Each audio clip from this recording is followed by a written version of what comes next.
श्री जगदम्बिकाय नमः। श्रीमद्देवी भागवत 8वां सकंद। सृष्टि के आरंभ में स्वयंभू मनु के द्वारा देवी की स्तुति तथा वाराह अवतार की संक्षिप्त कथा। जन्मे का विप्रेश आपने सूर्य वंश और चंद्र वंश में उत्पन्न हुए राजाओं की अमृतमयी कथा कही और मैं सुन चुका। अब मैं भगवती जगदम्बा की विशद कथा सुनाना चाहता हूँ। संपूर्ण मनवंतरों में जहाँ जहाँ जिस जिस स्थान पर जिस जिस कर्म से तथा जिस जिस बीज मंत्र के द्वारा देवी की सद फलदायिनी पूजा होती है, उन सब प्रसंगों को सुनाइए जिससे मैं कल्याण का भागी बन सकूं। साथ ही देवी के विराट रूप का भी अर्थात वर्णन करने की कृपा कीजिए। व्यास जी कहते हैं, राजन सुनो, अब मैं भगवती जगदम्बा की श्रेष्ठ पूजा का प्रसंग कहता हूँ, जिसे करने अथवा सुनने मात्र से ही मनुष्य का कल्याण हो जाता है।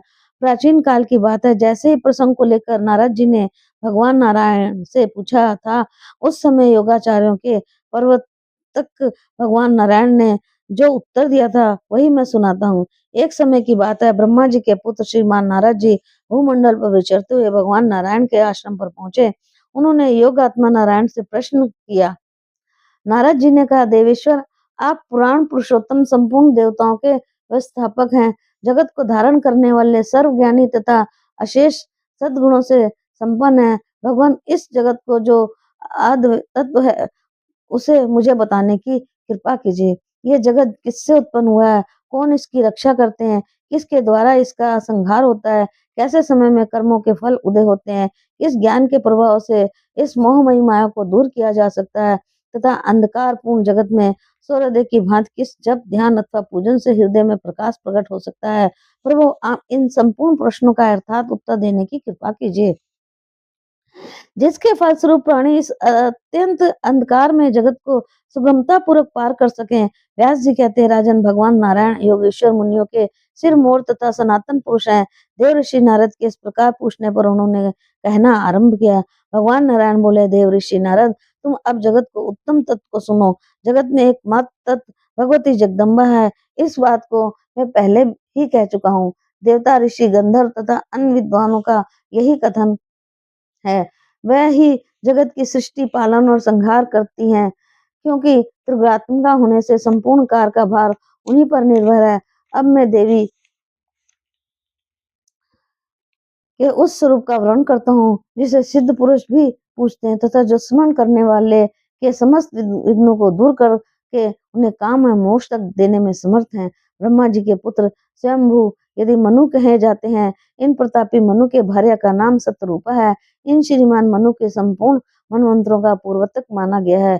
एक समय ये स्वयंभू मनु जो अपने पुण्यात्मा पिता प्रजापति ब्रह्मा जी के पास भक्ति पूर्वक पधारे, तब ब्रह्मा जी ने उनसे कहा, बेटा, तुम्हें भगवती भुवनेश्वरी की उत्तम उपासना करनी चाहिए। तात उन्हीं के प्रसन्न होने पर तुम्हारी ये प्रजा सृष्टि सुचारू रूप से चल सकती है। परम आदरणीय सर्वसमर्थ स्वयंभू मनु से जब ब्रह्मा जी ने यूं कहा, तब वे तपस्या द्वारा जगत की रचना करने वाली देवी को संतुष्ट करने के प्रयत्न में लग गए। देवी देवताओं की अधिष्ठात्री आधा माया सर्वशक्तिमयी एवं सर्व कारण कारिणी कहलाती हैं। स्वयंभू मनु ने बड़ी सावधानी के साथ उनकी स्तुति आरंभ की। मनु जी बोले, जगत के कारण के भी कारण, शंख चक्र एवं गदा हाथ में धारण करने वाली तथा श्री हरि के हृदय में विराजमान भगवती देवेश्वरी, तुम्हें बार बार नमस्कार है।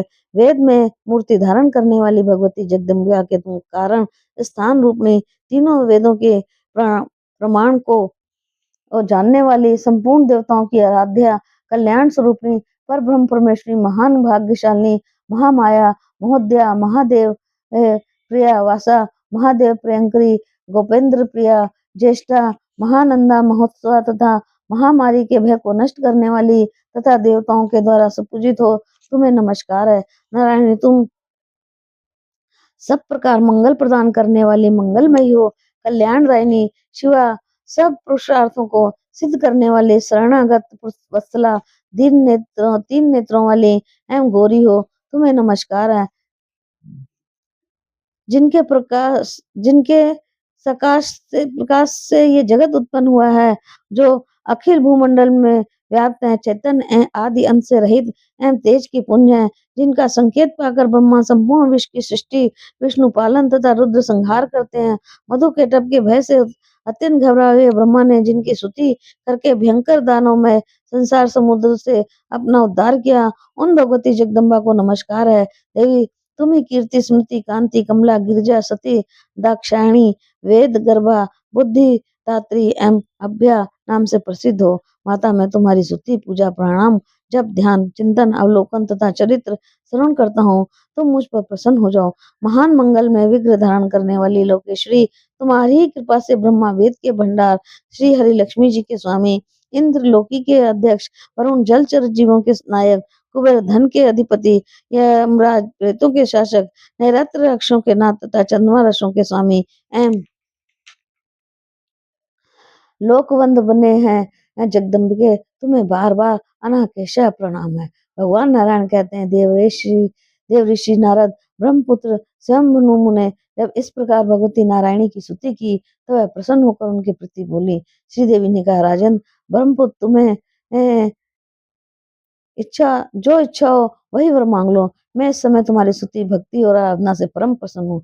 मनु बोले, अनुपम कृपा करने वाली देवी, तुम यदि मेरी भक्ति से प्रसन्न हो तो ऐसी कृपा करो कि ये प्रजा सृष्टि निर्विघ्नता पूर्वक संपन्न हो जाए। श्री देवी ने कहा, राजन मेरी कृपा प्रसाद से तुम्हारी प्रजा सृष्टि अवश्य संपन्न होगी और बिना किसी विघ्न बाधा के ये क्रमशः बढ़ती रहेगी। जो कोई पुरुष मुझसे भक्ति रखकर तुम्हारे बनाए हुए स्रोत का सदा पाठ करेगा, उसकी विद्या, प्रजा, कीर्ति, कांति में निरंतर वृद्धि होगी, इसमें कोई संदेह नहीं है। राजन इस स्रोत के प्रभाव से मनुष्य धन धान्य से संपन्न हो जाते हैं। उनकी स्तुति कभी स्थिर नहीं होती, वह सर्वत्र विजय पाते हैं। भगवान नारायण कहते हैं, परम बुद्धिमान ब्रह्मपुत्र स्वयंभू मनु को इस प्रकार के वर देकर भगवती जगदम्बा अंतर्धान हो गई। तदनंतर ब्रह्मा जी के पुत्र महान प्रतापी राजा स्वयंभू मनु उत्तम वर पाकर ब्रह्मा जी के पास गए और बोले, पिताजी आप मुझे कोई एकांत स्थान दीजिए जहाँ रहकर मैं प्राचुर प्रजा की सृष्टि कर सकूं। मैं यज्ञों द्वारा देवेश्वरी की उपासना करूंगा, अतः शीघ्र ही आज्ञा देने की कृपा कीजिए। ब्रह्मा जी प्रजापतियों के भी स्वामी एवं परम शक्तिशाली पुरुष हैं। अपने पुत्र स्वयंभू मनु की बात सुनकर उन्होंने बहुत देर तक विचार किया, सोचा ये कार्य कैसे संपन्न हो। मैं चिरकाल तक इस जगत की सृष्टि करता रहा, परंतु पृथ्वी ठहर नहीं सकी, इसे जल डुबोता रहता है। अतः ऐसी स्थिति में मेरा ये चिंतन कार्य तभी सरलता पूर्वक संपन्न हो सकता है जब ये आदि पुरुष भगवान मेरे सहायक बन जाएं। इनके आदेश से मैं इस प्रयत्न में लगा हूँ। नारायण कहते हैं, परम तपस्वी नारद पद्म योनि भगवान माँ के मन में इस प्रकार की विचारधारा लहरा रही थी। मनु आदि तथा मरीच प्रभृति सभी देवता चारों ओर विराजमान थे। निष्पाप नारद इतने में ब्रह्मा जी की नासिका के अग्रभाग से एक छोटा सा वाराह शिशु सहसा प्रकट हो गया। उसका प्रमाण केवल 1 अंगुल था। नारद ब्रह्मा के सामने हुए, तुरंत विशाल हो गया, उसकी आकृति एक हाथी जैसी हो गई। नारद उस समय मारीच प्रभृति सभी प्रमुख देवता, प्रधान ब्राह्मण तथा सनकादिक ऋषियों के साथ बैठे पद्म योनि ब्रह्मा ने वराह के उस आश्चर्यजनक रूप को देखकर मन ही मन विचार किया, ओह सुअर के व्याज से ये कौन सा दिव्य प्राणी मेरी नासिका से बाहर निकला, सामने विराजमान हो गया। ये बड़े ही आश्चर्य के विषय है। अभी अभी ये अंगूठे के पोरवे के बराबर था, क्षण मात्र में ही इसकी आकृति इतनी विशाल हो गई मानो पर्वत राज हो। अवश्य भगवान श्री हरि अथवा यज्ञ पुरुष ही इस रूप में प्रकट हो गए हैं। इस प्रकार परम प्रभु ब्रह्मा जी के तर्क वितर्क से ढर कर रहे थे। ठीक ही उसी समय पर्वत की तुलना करने वाले वराह रूपधारी भगवान श्री हरि गरज उठे। उन्होंने अपने गर्जन मात्र से ही ब्रह्मा के तथा समस्त प्रधान ब्राह्मणों के हृदय में आनंद उत्पन्न कर दिया। दिशाएं तुमुल सबसे व्याप्त हो गईं। भगवान वराह की ध्वनि घुरघुराहट के साथ होती थी। जब जन तप और सत्यलोक के निवासी श्रेष्ठ देवताओं ने इस शब्द को सुना, तब उन्होंने ऋक, साम और यजुर्वेद में कथित उत्तम वैदिक सूत्रों द्वारा उन आदि पुरुष भगवान वराह की स्तुति की। उनका सत्वंत सुनकर सर्वसमर्थ श्री वराह अपनी कृपा की दृष्टि उन्हें अनुग्रहित करके जल में प्रविष्ट हो गए। तब वह जल के भीतर घुसने लगे। तब उनके भयंकर सटाक के आघात से समुद्र के हृदय में खलबली मच गई। उसने इस प्रकार प्रार्थना की, शरणागतों का दुख दूर करने वाले भगवान मेरी रक्षा कीजिए। सर्वव्यापी भगवान श्री हरि ही वाराह के रूप में प्रकट हुए थे। समुद्र की प्रार्थना सुनकर जलचर जीवों को इधर-उधर बटाते हुए अगाध जल में चले गए। पृथ्वी को खोजते हुए उन्होंने चारों ओर चक्कर लगाया। धीरे-धीरे वह सब ओर सूंघ-सूंघ कर पृथ्वी को खोज रहे थे। तदंतर उन सर्वेश्वर को पृथ्वी का पता चल गया। उस समय संपूर्ण प्राणियों को आश्रय देने वाली वह पृथ्वी जल के भीतर छिपी थी। बारह रूपधारी देवाधिदेव भगवान श्री हरि ने उसे अपना दाढ़ से ने उखाड़ा और दांत के अग्रभाग पर रख दिया।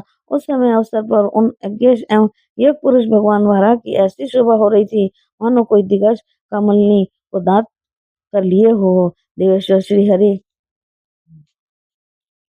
पृथ्वी को थुतन पर लिए हुए विराजमान थे। मनुष्य ही देवादिदेव ब्रह्मा उनकी झांकी पाकर स्तुति करने लगे।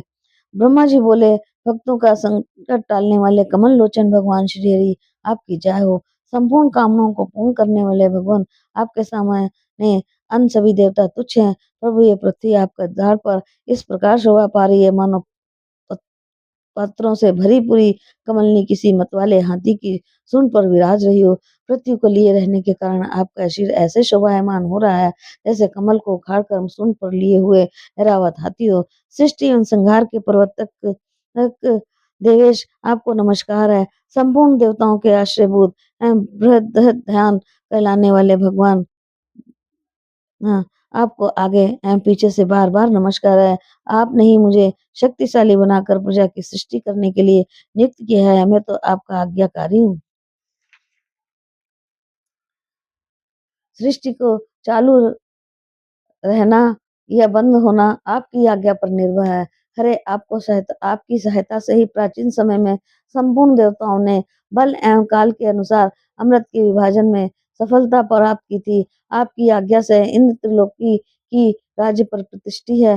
प्रभुत्व संपत्तियों के अधिपति सुअवसर इन्हें प्राप्त हुआ है और देव समाज इनकी पूजा में तत्पर रहता है। अग्नि आपकी कृपा से जलाने की शक्ति पाकर जठाग्नि भेद से देवताओं असुरों और मानवों को तृप्त करते हैं। पितरों के अधिष्ठाता संपूर्ण कर्मों के साक्षी तथा कर्मों का फल देने की व्यवस्था करने वाले जो धर्मराज हैं उनको भी आपने ही नियुक्त किया है।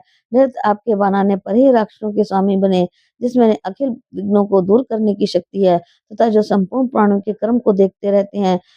वह यज्ञ पुरुष भी आपसे ही उत्पन्न हुए हैं। आपकी आज्ञा का बल पाकर ही जल के स्वामी वरुण, जलचर प्राणियों के अध्यक्ष तथा लोकपालों के पद पर प्रतिष्ठित, गंध प्रवाहित करने वाले वायु समस्त प्राणियों के प्राण कहलाते हैं। उन्हें लोकपाल और जगत गुरु कहलाने की योग्यता प्राप्त है। प्रभु ये सब आपकी ही प्रभुता है। यक्षों और किन्नरों के प्राणधारक कुबेर आपकी आज्ञा के अधीन रहने के कारण ही संपूर्ण लोकपालों के समान पाते हैं। ईशान संपूर्ण रुद्रों में प्रधान माने जाते हैं क्योंकि शक्ति संपन्न व्यक्तियों का भी उन अंत उन पर निर्भर है। अखिल देवताओं के रक्षक इन ईशानों को तीनों लोकों के स्वामी प्रणाम करते हैं। ये आपकी ही विभूति है। जगत शासन करने वाले भगवान हम आपको प्रणाम करते हैं। नारद जी कहते हैं इस प्रकार जगत सृष्टा ब्रह्मा जी ने जब आदि पुरुष भगवान श्री हरि की स्तुति की तब वह लीला प्रदर्शित करते हुए उन पर अनुग्रह करने के लिए तत्पर हो गए। वहीं महान दैत्य हिरण्याक्ष आ गया। उस भयंकर दानव ने मार्ग रोक रखा था। भगवान श्री हरि ने गदा से मारकर उसकी जीवन लीला समाप्त कर दी। उन उसके रक्त से उन आदि पुरुष का दिव्य विग्रह भीग गया। उन्होंने दांत के सहारे पृथ्वी को उठाया और खेल ही खेल में उसे आश्चर्यजनक रूप से जल के ऊपर टिका दिया। तत्पश्चात ही वह जगत प्रभु अपने परम धाम को पधार गए। भगवान श्री हरि ने पृथ्वी को रसातल से ले जाने आने के लिए उस प्रकार की लीला की थी। जो पुरुष उत्तम चरित्र का अध्ययन अनुसरण करेगा उसके संपूर्ण पाप नष्ट हो जाएंगे, साथ ही वह विष्णु लोक में जाने का अधिकारी बन जाएगा। अध्याय 1 और 2। स्वयं मनु की कन्याओं को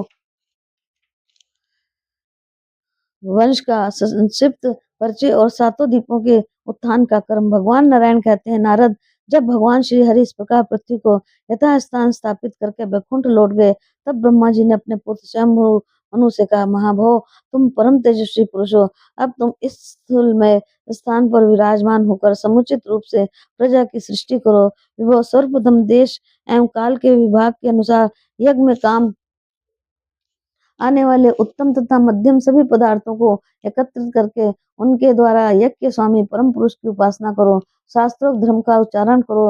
वर्णाश्रम की व्यवस्था मानना परम आवश्यक है। यदि इस कार्यक्रम से चलोगे तो प्रजा की वृद्धि अवश्य होगी। तुम अपने गुण, कीर्ति और कांति के अनुरूप पुत्रों को उत्पन्न करना। पुत्र विद्वान, विनयशील, सदाचारी, उदार चित्त के हों। कन्याओं का विवाह सावधानी के साथ गुणी और यशस्वी पुरुषों के साथ करना। प्रधान पुरुष भगवान श्री हरि में मन को सम्यक प्रकार से लगाए रखना।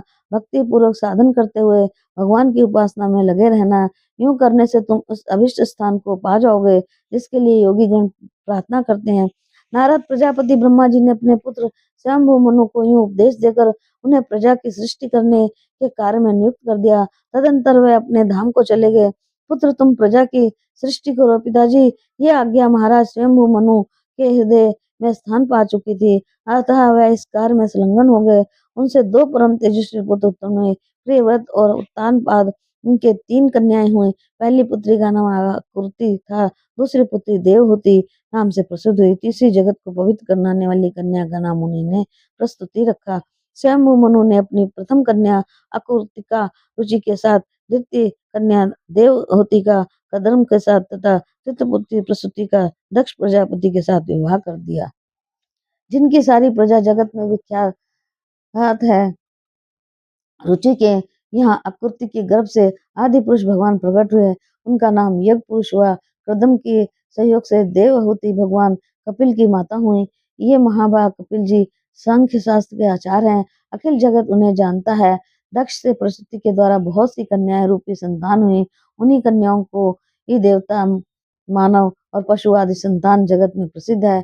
यूं स्वयंभू मन्वंतर में भगवान यज्ञ पुरुष का अवतार हुआ। उस समय उन्होंने सामूहिक देवताओं से सहयोग प्राप्त करके अपने पिताजी को राक्षसों से बचाया था। महान योगी भगवान कपिल ने भी अपने आश्रम में रहकर माता देवहूति को परम ज्ञान का उपदेश दिया। उनके इस उपदेश के सामने सारी विद्याएं शिथिल पड़ गईं। उन्होंने ध्यान योग तथा अध्यात्म ज्ञान के सिद्धांत का विशेष रूप से प्रतिपादन किया। संपूर्ण ज्ञान अज्ञान को दूर करने वाले उनका यह शास्त्र कपिल शास्त्र के नाम से विख्यात है। कपिल जी महान योगी हैं। सांख्य शास्त्र के प्रवर्तक बड़े उदार स्वभाव के हैं। वह माता को उपदेश देकर भले मुनि के आश्रम पर चले गए। इस समय भी वह वहीं विराजमान है जिनके नाम का स्मरण करने मात्र से सांख्य योग सिद्ध हो जाता है। उन समस्त वर प्रदाता योगाचार महाभाग कपिल को मैं प्रणाम करता हूँ। नारद इस प्रकार स्वयंभू मनु के कन्याओं को वंश का उत्तम चरित्र कह दिया। ये पवन प्रसंग अपने श्रोताओं और वक्ताओं के संपूर्ण पापों को नष्ट कर देता है। ये स्वयंभू मुनि के पुत्रों के पवित्र वंशावली का वर्णन करूंगा। मनु पुत्रों ने द्वीप, वर्ष और समुद्र आदि की जो व्यवस्था की है, वह प्रसंग भी व्यवहार की जानकारी के लिए अथवा संपूर्ण प्राणियों के सुखार्थ कहा गया है। भगवान नारायण कहते हैं, नारद, स्वयंभू मनु के बड़े पुत्र का नाम प्रियव्रत है। वह सदा पिताजी की सेवा में लगे रहते थे। सत्य धर्म पर उनकी बड़ी आस्था थी। विश्वकर्मा नामक प्रजापति की दूसरी कन्या बहिष्मति के साथ प्रियव्रत का विवाह हुआ। उस कन्या का शील स्वभाव बिल्कुल उन्हीं के समान था। पूर्ण आत्मा प्रियव्रत ने बहिष्मति के गर्भ से 10 गुणवान पुत्र उत्पन्न किए। सबसे पीछे एक कन्या का नाम का जन्म हुआ जो ऊर्जश्रुति नाम से विख्यात हुई। अगृहित इदमजी, तीसरे यज्ञबाहु, महावीर, रुक्म शुक्र, धृतपृष्ठ, स्वन, मेधातिथि, अग्निहोत्र और कवि, इन नामों से ये 10 पुत्र अग्रि कहलाते हैं। इन 10 पुत्रों में से कवि, श्रवण और महावीर हैं। इन 3 पुत्रों ने तो वैराग्य मार्ग का अनुसरण किया। ये तीनों अध्यात्म आत्मविद्या के पारगामी विद्वान हैं। इन्होंने ब्रह्मचर्य व्रत धारण कर रखा है। ये निष्प्रय होकर परमहंस शास्त्र से सुखपूर्वक रहने लगे। प्रियव्रत की एक दूसरी भार्या थी। उससे उन्होंने 3 पुत्रों को उत्पन्न किया। वह पुत्र उत्तम, तापस और रैवत नाम से प्रसिद्ध हुए। ये महान प्रतापी पुत्र एक एक मनवंतर के अधिष्ठाता बनाए गए। अखिल भूमंडल पर महाराज प्रियव्रत का शासन विद्वान था। इन इंद्रिय विजयी देश ने बहुत अधिक समय तक पृथ्वी पर राज किया। एक समय की बात है, जब सूर्य पृथ्वी के प्रथम भाग में उगे तब प्रकाश था और तब जब द्वितीय भाग में चले गए तब अंधकार हो गया। इस प्रकार की अड़चन को देखते हुए प्रियव्रत के मन में विचार उत्पन्न हो गया। उन्होंने सोचा, मेरे शासनकाल में पृथ्वी पर अंधकार नहीं ठहरना चाहिए। मैं तपस्या के बल से इसका निवारण कर दूंगा। यूं निश्चय करके स्वयंभू मनु के पुत्र महाराज प्रियव्रत ने सूर्य के समान तेजस्वी रथ पर बैठकर प्रकाश फैलाते हुए पृथ्वी की 7 प्रदक्षिणाएं की। प्रियव्रत के चक्कर लगाते समय उनके रथ के पहियों में जमीन में जो गड्ढे हो गए थे, वही जगत के कल्याणार्थ 7 समुद्र बन गए।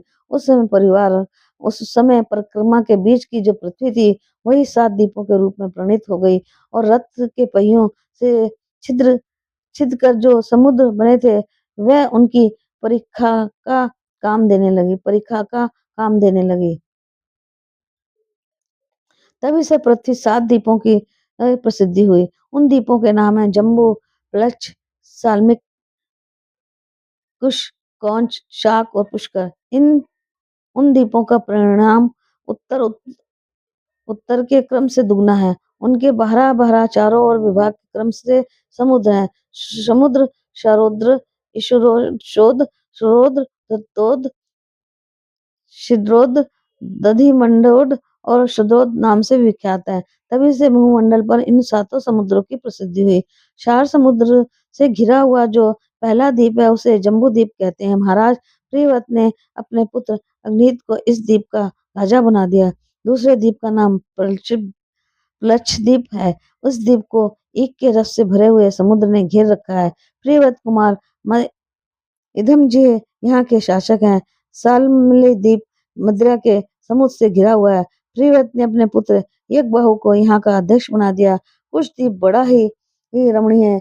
इसके बाहरी हिस्से में धृत के समुद्र से शोभा पा रहे हैं। प्रियव्रत नंदन ऋण्यात्रेता ने इस द्वीप का प्रबंध अपने हाथ में ले लिया।